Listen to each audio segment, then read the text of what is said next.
سمنانی روحانی YouTube channel کے پیارے ناظرین، السلام علیکم ورحمۃ اللہ وبرکاتہ۔ سمنانی روحانی چینل میں ہم آپ کا بہت بہت خیر مقدم کرتے ہیں۔ میں محمد رضوان رضا نظامی میں پھر سے حاضر ہوا ہوں آپ کی خدمت میں ایک بہترین وظیفے کے ساتھ۔ میں امید کرتا ہوں میں اپنے پروردگار سے میں خدمت خلق کی نیت سے جو یہ عمل آپ چاہ رہا ہوں، انشاءاللہ العزیز آپ کو اسی طریقے سے فائدہ ہوگا۔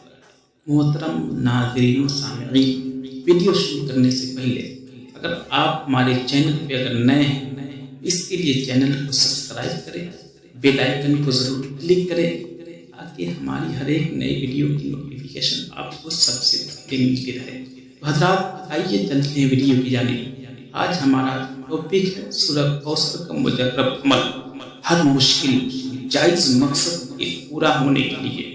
سورہ کوثر قرآن پاک کی 30ویں پارے کی سورہ ہے۔ یہ 3 آیات پر مشتمل ہے۔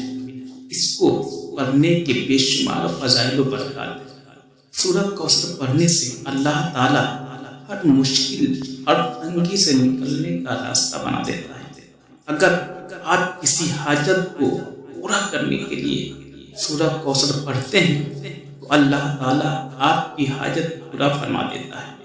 پڑھنے کا طریقہ پہلے 2 رکعت نماز نفل حاجت کی نیت سے ادا کرنی۔ ہر رکعت میں 1 مرتبہ سورہ فاتحہ کے بعد 11 مرتبہ سورہ کوثر اور 11 مرتبہ سورہ اخلاص پڑھنی ہے۔ جب آپ 2 رکعت نماز نفل حاجت ادا کر لیں، اس کے بعد جائے نماز پر بیٹھ کر پہلے 3 دفعہ درود ابراہیمی پڑھنا ہے۔ اس کے بعد آپ نے 129 مرتبہ سورہ کوثر پڑھنا ہے۔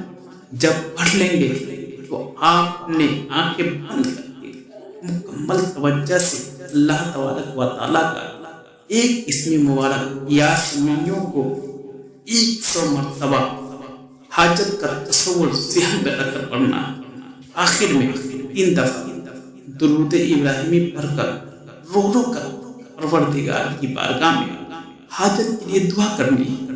انشاءاللہ العزیز جو بھی مانگیں گے صبح ہونے سے پہلے اللہ تبارک و تعالیٰ اپنے حبیب پاک کے دفعے میں آپ کی حاجت کو پورا فرما دے۔